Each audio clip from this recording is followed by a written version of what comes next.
Quiero compartir con ustedes hoy una palabra que ya fue una de las primeras prédicas que he hecho en esta iglesia, antes cuando empezamos, y se titula La Gran Batalla Interior.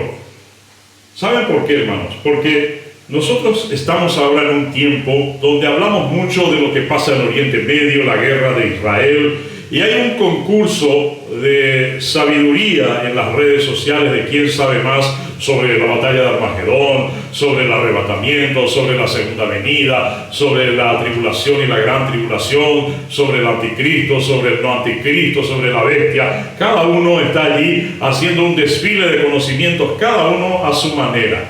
Es impresionante, hermanos. Pero yo quiero que hoy hagamos una cosa. Hoy vamos a hacer algo que más allá de lo que representa eso de saber qué va a pasar en la batalla de Armagedón, en la segunda venida, en el arrebatamiento, sepamos una cosa, que de nada nos sirve saber todas esas cosas, sino que lo que es importante es estar preparados para esas cosas. ¿De qué me sirve a mí saber acerca del rapto, los versículos bíblicos del rapto, la 70ª semana, Daniel capítulo 9, Daniel capítulo 12, Apocalipsis capítulo 5, Apocalipsis capítulo 6, esto, aquello, lo otro? ¿De qué me sirve saber si no me preparo para enfrentar lo que viene? Porque me guste o no me guste, sepa o no sepa, yo lo voy a enfrentar. Hay gente que no sabe casi nada del rapto, hay gente que no sabe casi nada de Armagedón ni de Israel, pero tiene una comunión con Dios y van a ser llevados en el rapto. Y hay gente que sabe mucho del rapto, pero no se va a ir. ¿Por qué? Porque no lo pone en práctica y porque no tiene una relación con Dios. Entonces hoy vamos a analizar algunos tópicos para que volvamos hoy a tomar la medida de nuestra relación con Dios. Y dice Romanos capítulo 8 versículos 5 al 9, porque los que son de la carne piensan en las cosas de la carne, pero los que son del Espíritu piensan en las cosas del Espíritu. Ocuparse de la carne es igual a muerte, y ocuparse del Espíritu es vida y es paz. ¿No tienes paz en tu corazón? ¿No encuentras paz?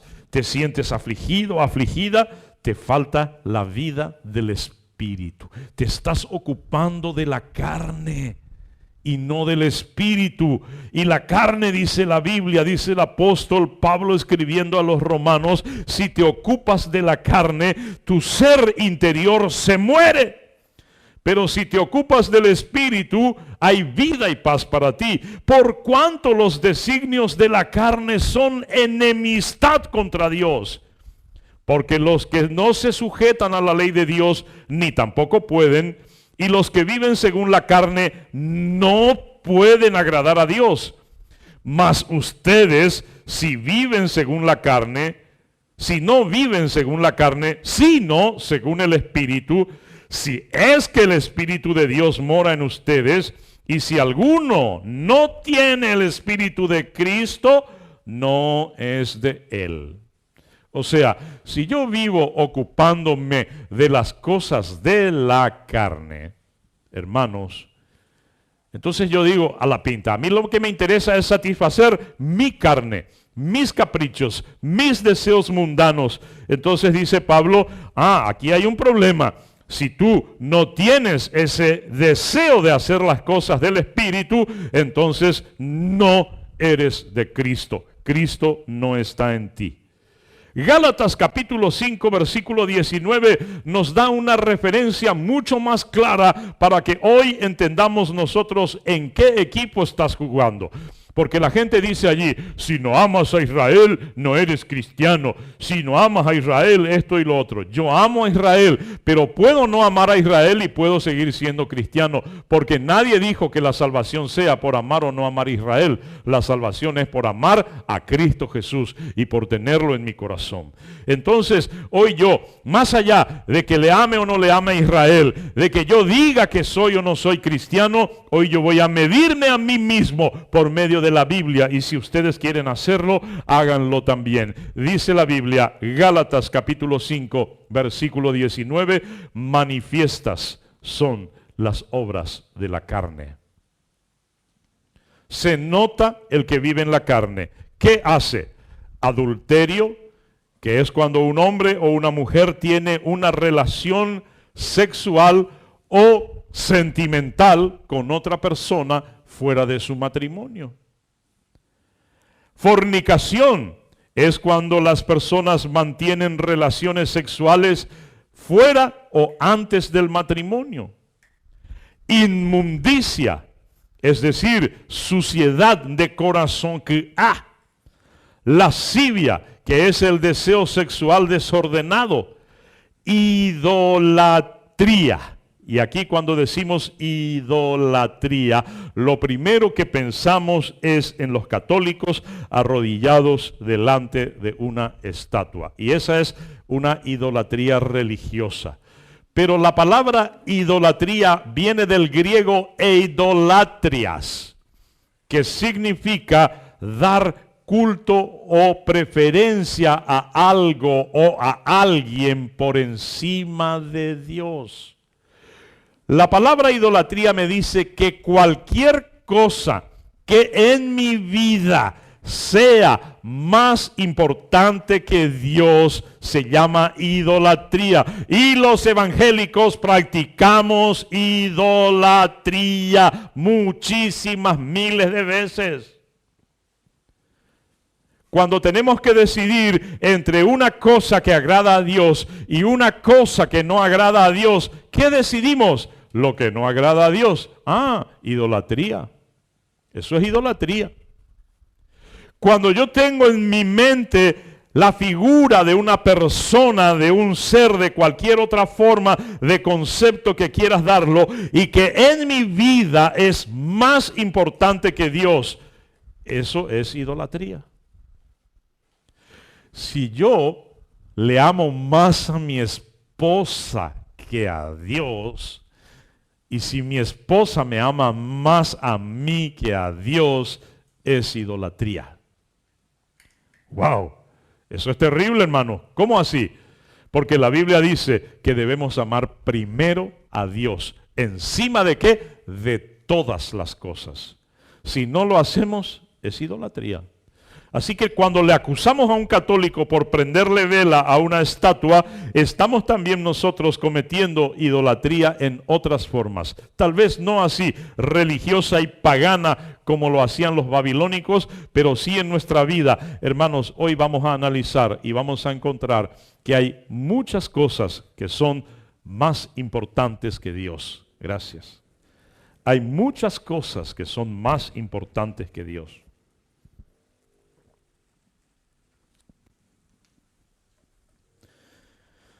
Cuando un cristiano evangélico va a un concierto, llámese Marcos Witt, Jesús Adrián Romero, Marcos Brunet, llámese, como se llame, una cantante famosa evangélica, y se van allí delante del escenario, y se estiran todo el cabello. ¿Y qué diferencia hay con los mundanos? Si están haciendo lo mismo que hacen los mundanos. No, pero este es cantante cristiano. No, pero le estás idolatrando a tu cantante cristiano. ¿No estás ahí por Marcos Witt o por Jesús?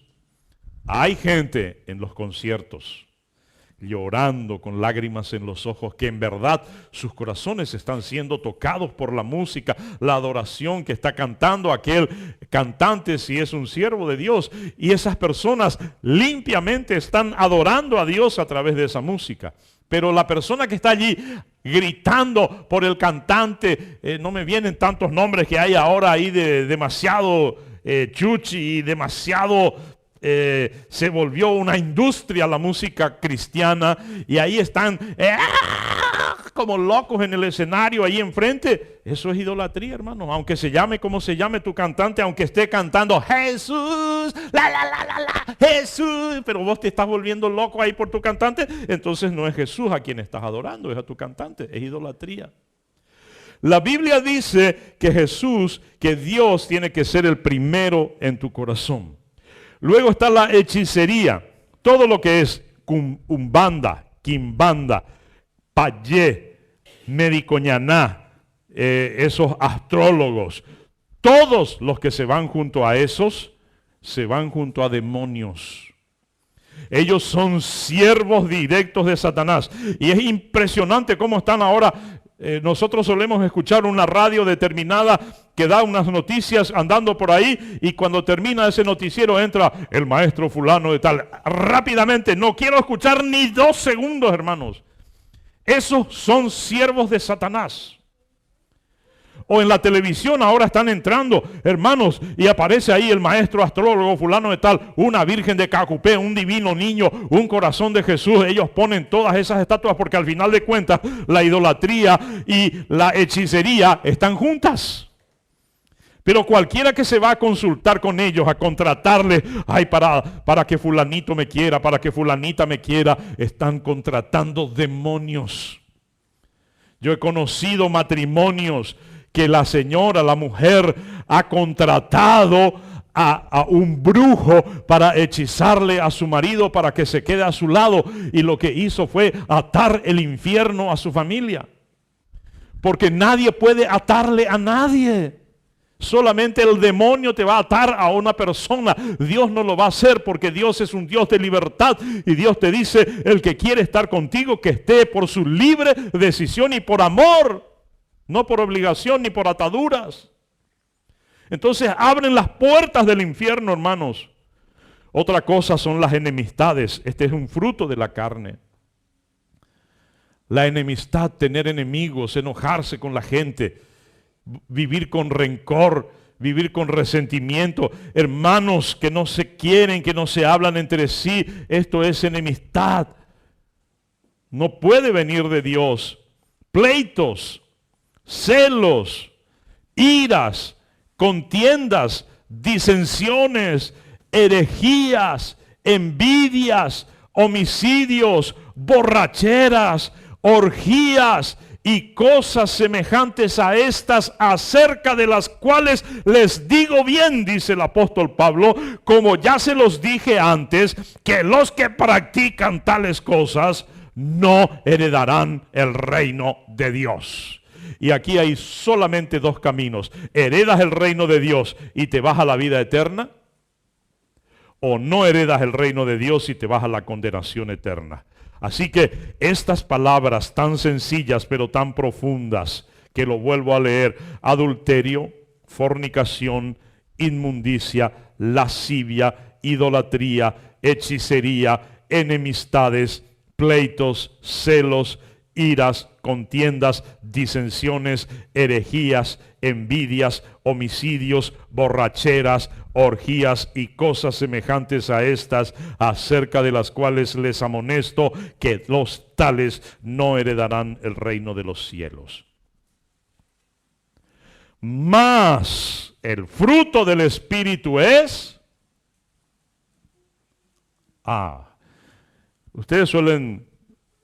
¿Quién maneja vehículo acá sabe que a la mañana muchas veces sacamos el medidor del aceite para ver si cómo está el aceite de nuestro vehículo, ¿verdad? Ahora estamos midiendo el aceite del Espíritu Santo en nuestro corazón con estas palabras. Mas el fruto del Espíritu es amor. Tú tienes que amar. ¿A quién? ¿A mi papá, a mi mamá, a mi esposa? Sí, pero también a tus enemigos. Oh, pero este pastor sí que está bien loco. Jesús dijo, amad a vuestros enemigos. Orad por los que os persiguen. Bendecid a los que os maldicen, para que sea grande vuestro galardón en los cielos. Wow, así que el amor es mucho más allá de amar a quienes nos aman. Es también amar a los que nos odian, a los que nos persiguen, a los que desean nuestro mal. Otro fruto del Espíritu es gozo. Hermanos, Yahweh apeñane conazome, tiene que haber alegría en nuestra vida. ¿Soy hijo de Dios o no soy? ¿Tengo al Espíritu Santo dentro de mí? ¿Saben lo que dijo Jesús? El que en mí cree, de su interior correrán como ríos de agua viva. Es decir, una alegría de vivir. Eso tiene que salir de tu corazón si tienes al Espíritu o si vives en el Espíritu. Otro fruto del Espíritu Santo es paz.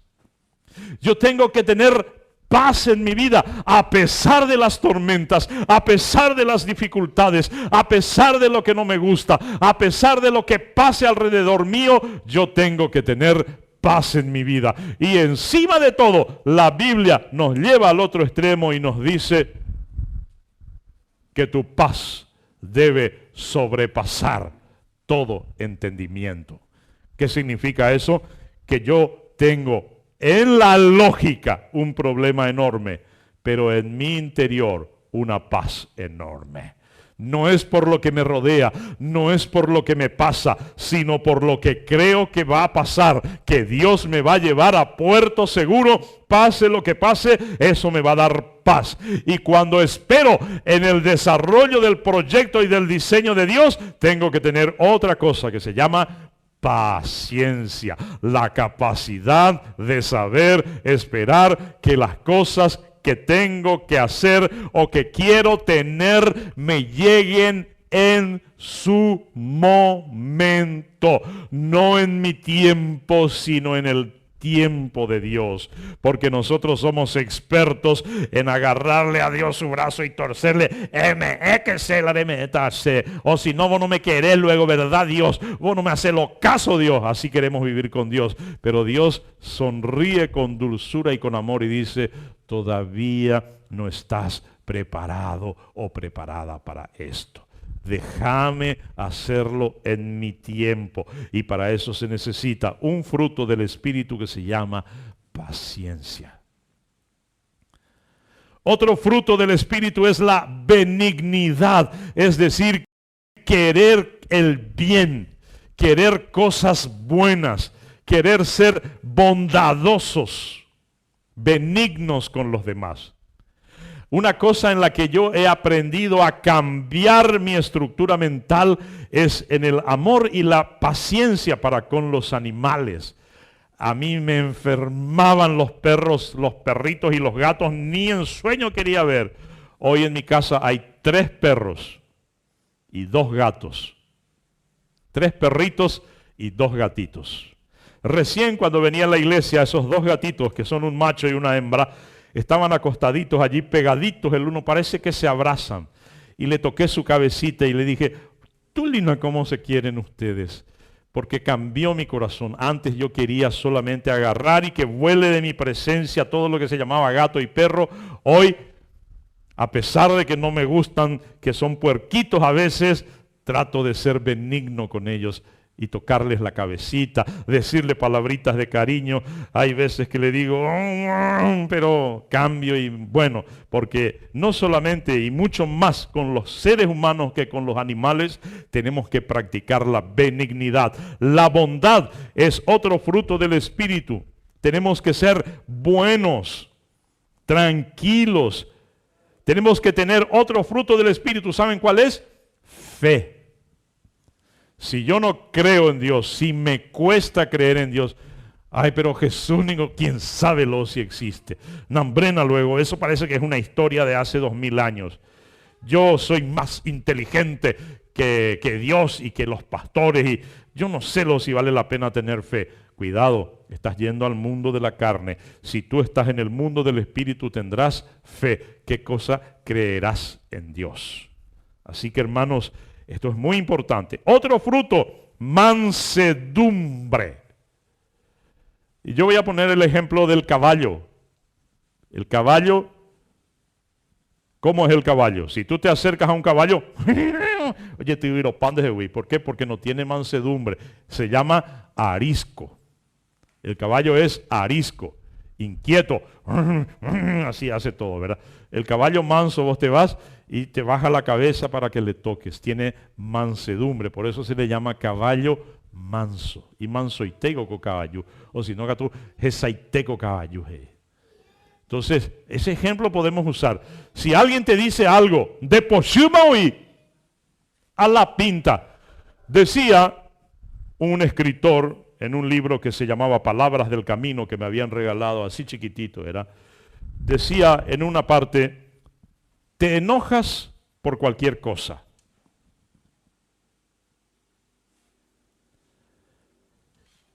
Hace falta medir las palabras para hablar contigo aún del asunto más insignificante. Porque eres correveidille, decía el texto, así me acuerdo. Eres correveidille, entre paréntesis, espíritu de niño. Te enojas, haces enojar a los demás, haces enojar a Dios para desenfadarte al fin. No seas correveidille, espíritu de niño, decía ese escrito. Eso se llama mansedumbre. Otra cosa es la templanza.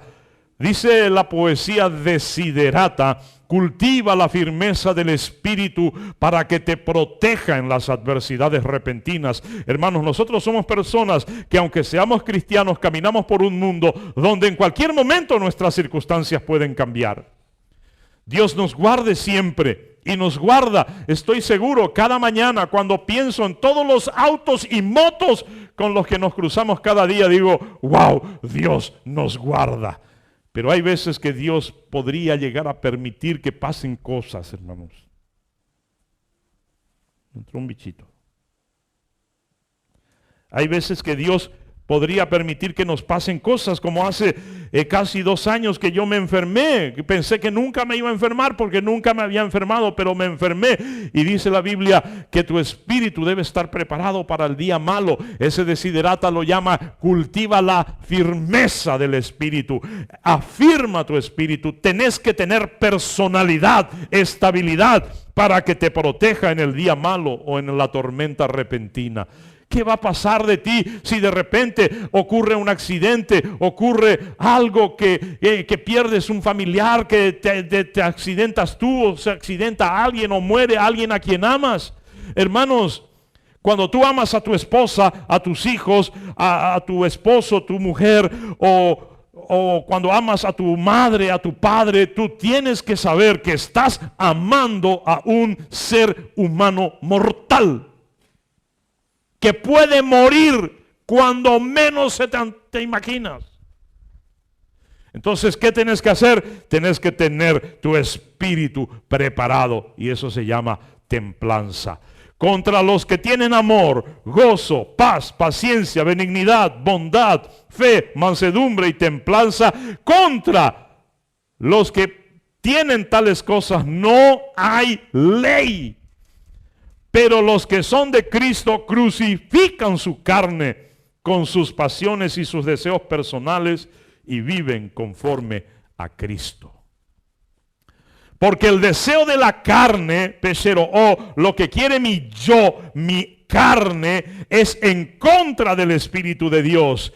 Y el Espíritu de Dios es contra la carne. Estos se oponen entre sí para que no hagáis lo que quisiereis. Vivimos en un mundo donde cada una de las personas quiere hacer lo que quiere. ¿Qué es lo que pasa en el mundo? Que la gente dice, arecosemos con cuñaja, arecota oía tú. Y hacen. Y después pagan las consecuencias. ¿Qué hacen los jóvenes? Yo quiero probar las drogas y prueban y después pagan las consecuencias. ¿Qué hacen los jóvenes de este tiempo? El sexo es libre. Hoy cada uno puede tener relación sexual como quiere y con quien quiera, sea homo o heterosexual. A mí qué me importa, es mi cuerpo, dicen, y hago lo que quiero. Y aquí dice la Biblia, no, si tú eres de Cristo y hay una lucha entre tu carne y tu espíritu y te alineas con el espíritu, no harás lo que quieras. Tendrás que entender la diferencia entre hacer lo correcto y hacer lo que quieras. Porque muchas veces quisiéramos hacer tales o cuales cosas, pero el Espíritu nos dice, no, Señor. Y yo le respondo, sí, cierto, Espíritu Santo, no, no es correcto, no lo voy a hacer. No podemos vivir haciendo lo que queremos. Porque tarde o temprano vamos a terminar haciendo lo que no debemos. Voy terminando, hermanos. Dice Colosenses capítulo 3, versículos 5 al 7. Por favor, dice Pablo, hagan morir eyuká, eñotú, eñboyajogá, lo que es terrenal en ustedes. Y sí, son palabras que tenemos que adaptar. Hagan morir en ustedes lo terrenal, dice. ¿Cuáles son los terrenales? Fornicación, impureza, pasiones desordenadas, malos deseos y avaricia, que es idolatría, cosas por las cuales la ira de Dios viene sobre los hijos de desobediencia, en las cuales ustedes también anduvieron en otro tiempo cuando vivían en ellas. Colosenses capítulo 3, versículo 8 y 9 dice, pero ahora dejen ustedes todas estas cosas. ¿Cuáles, Pablo? Ira, enojo, malicia, blasfemia, palabras deshonestas en vuestra boca. No se digan mentiras los unos a los otros, habiéndoos despojado del viejo hombre con sus hechos. Ah, no, pero hay mentiras que son mentiritas blancas, mentiritas inocentes, hay mentiritas acomodadoras. Pablo dice, no. Que sea vuestro sí, sí, y vuestro no, no. ¿Qué hiciste? Tal cosa. ¿Qué no hiciste? No hice tal cosa. Que sea vuestro sí, sí, y vuestro no, no. Y que no haya mentiras entre ustedes para acomodar situaciones. Efesios capítulo 4 dice, esto pues os digo y requiero en el Señor, que ya no andéis como los otros gentiles que andan en la vanidad de su mente, teniendo el entendimiento entenebrecido, ajenos a la vida de Dios, por ignorancia que hay en ellos. Pablo les dice, ignorantes los que no son capaces de entender el propósito de Dios y de ponerse a vivir como Dios quiere. Por la dureza de su corazón, hablando a tu corazón, yo te digo hoy, tal vez tu corazón sea duro y tú digas, no hace falta creer en Dios. No hace falta ir a la iglesia, no hace falta ir al culto, no hace falta la Santa Cena. Yo te digo hoy, ablanda tu corazón y deja nuevamente que el Espíritu Santo maneje tu vida. Porque cualquiera que maneje su propia vida va a chocar, porque no estamos preparados para manejarnos a nosotros mismos. ¿Saben cuál es el auto más difícil de manejar? Alguien creyó que era un Ferrari Fórmula 1. ¡No! Otro dijo, no, es un Porsche, porque es muy veloz. Otro dijo, no, es un Jaguar. Otro dijo, no, es un Tesla. Otro dijo, el auto más difícil de manejar es el autocontrol. El autocontrol. Mi auto, ese, mi yo. ¿Saben cuál es mi enemigo número uno? Yo soy mi enemigo número uno. Mi carne que vive en mí, mi naturaleza pecaminosa que vive en mí. Ese es mi enemigo. Y a ese yo le tengo que controlar, autocontrolar y sujetar y decirle, no, Señor, reye por taponátase. Vas a ser un buen marido, vas a tratar de ser un buen padre en todo momento, en todo tiempo. Ese es tu deber ante Dios y lo vas a cumplir. Y yo tengo que decirle, hablarle a mí yo. Hay veces que cuando cometo un error manejando, entro en una calle y después me reto a mí mismo. Qué tonto que sos, caramba, le digo a Rigoberto.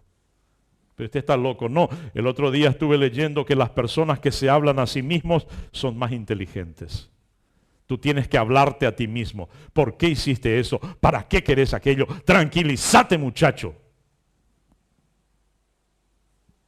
Tranquilízate, Rigoberto interior. Tranquilízate, Raquel interior. Tranquilízate, Alan interior. Decile a tu yo, epta.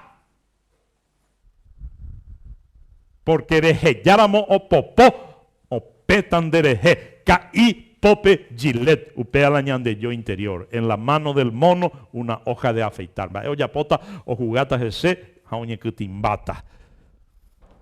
Entonces dice, ablanda tu corazón.